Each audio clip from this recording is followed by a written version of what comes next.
Something was seriously off about flying in the 1970s, but in the best possible way. Passengers didn't just travel, they were treated like VIPs by default. No upgrades, no loyalty points, no fine print, just pure service. So, just how far did it go? And what were passengers really walking into when they boarded? Well, for starters, they could actually stretch their legs. Comfortable seating in economy. Economy class seats in the 1970s gave you 34 to 36 inches of legroom as standard. Compare that to today's 30 inches. If you're lucky, airlines back then understood that human legs weren't designed to fold like origami. Seat width was 18 to 20 inches, which meant you could sit down without becoming conjoined twins with your neighbor. They actually believed passengers should be able to feel their own knees during flight. Airlines weren't playing human puzzle games back then.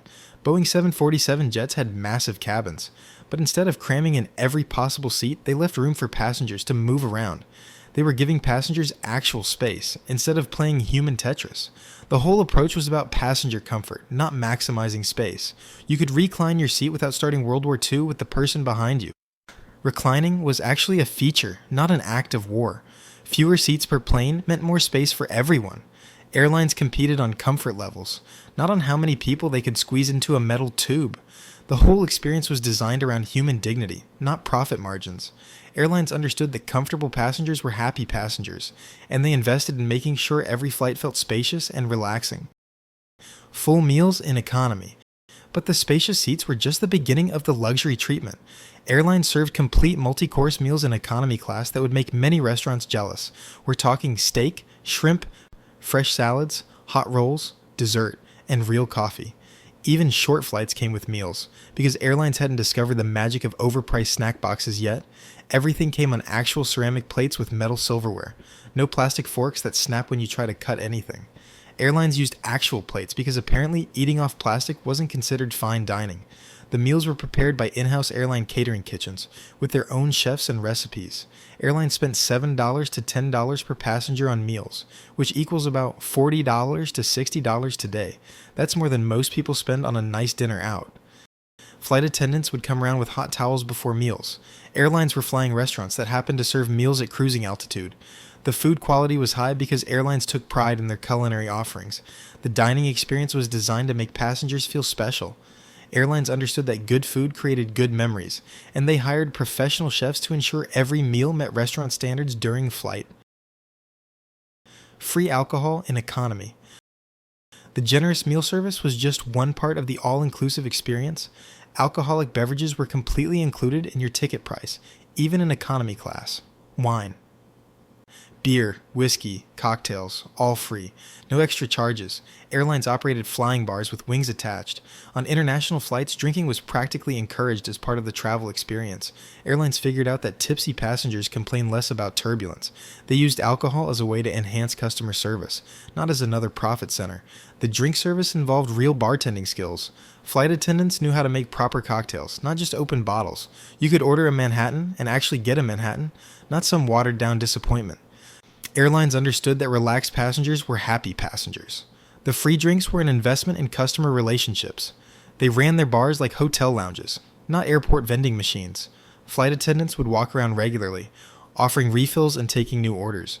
The service was attentive and generous because airlines wanted passengers to associate flying with good times and luxury experiences that kept them coming back for more flights. Smoking on board.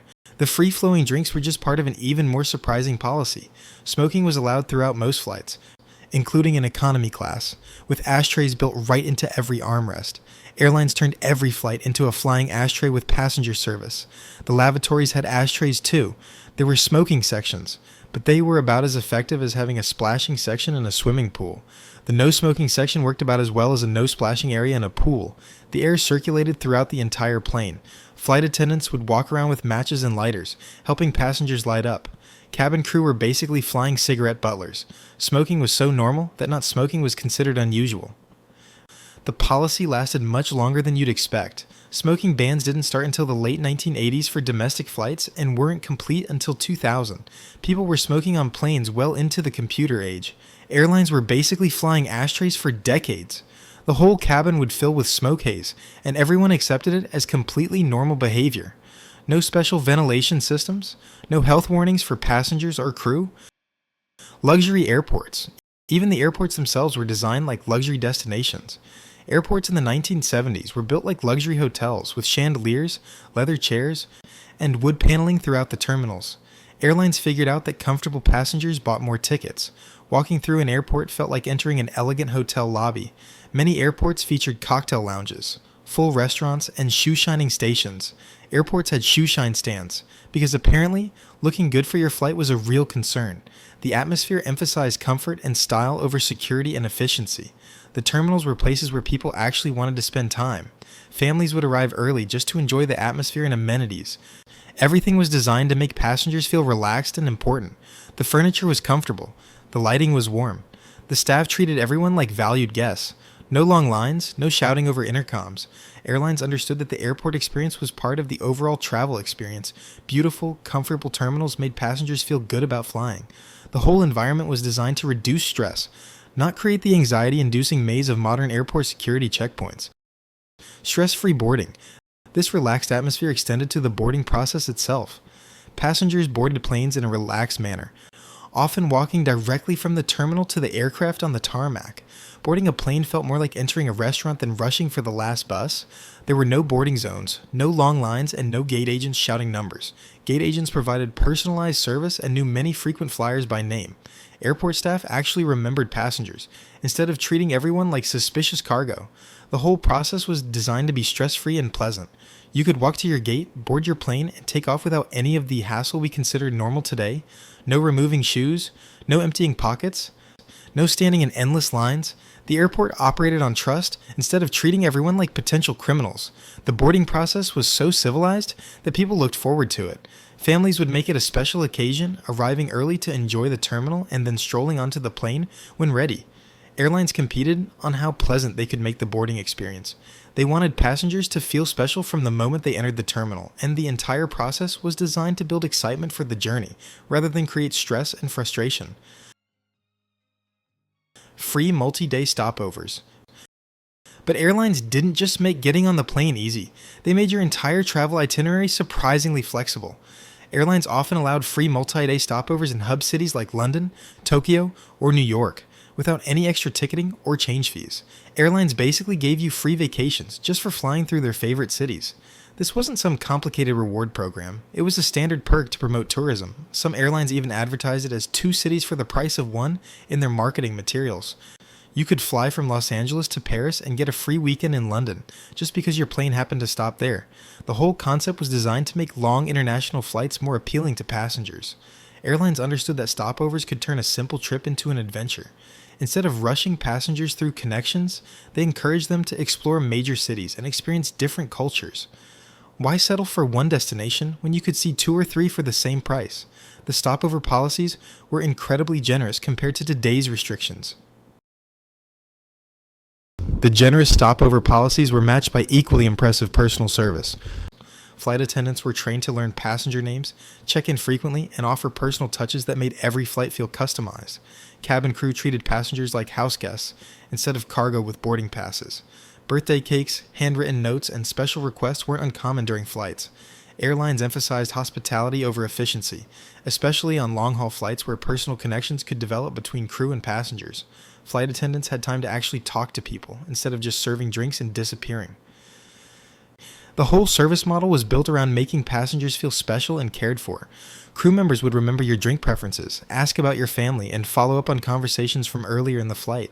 They provided therapy, entertainment, and even friendship at 35,000 feet. Freebies and memorabilia. Airlines handed out branded playing cards, wing pins for children, and postcards as standard amenities that passengers expected to receive. Airlines handed out more freebies than a modern conference booth. These weren't promotional giveaways. They were regular parts of the flying experience.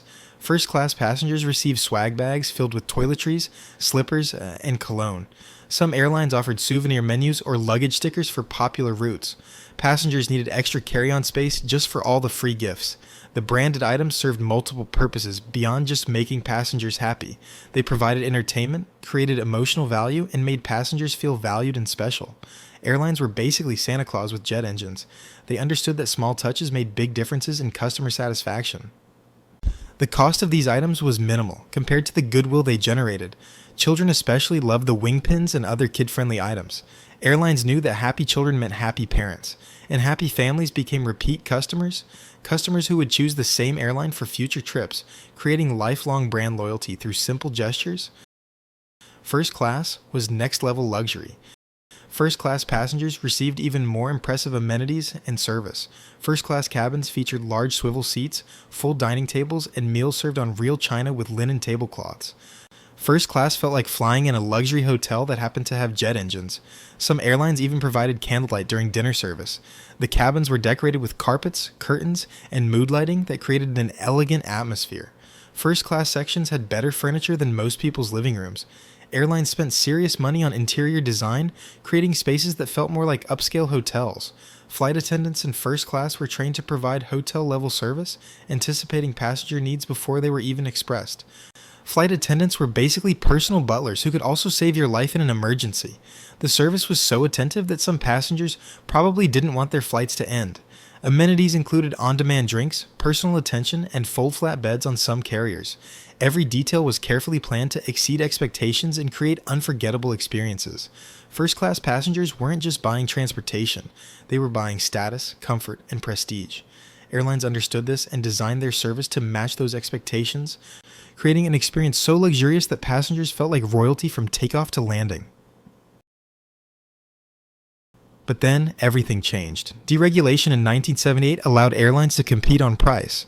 What seemed like good news at the time turned out to be the beginning of the end for the golden age. As airlines scrambled to lower fares, they started cutting service, shrinking seats, and charging for everything. The 1970s proved that flying could be luxurious, comfortable, and truly enjoyable. Every aspect of the experience, from booking to boarding, from in-flight meals to post-landing memories, was designed around passenger happiness rather than maximum profit extraction. Today, most passengers can barely imagine that this era ever existed. If you enjoyed this deep dive into aviation history, be sure to like, subscribe, and let us know in the comments which of these perks would you bring back if you could. Thanks for watching, and we'll see you in the next flight back in time.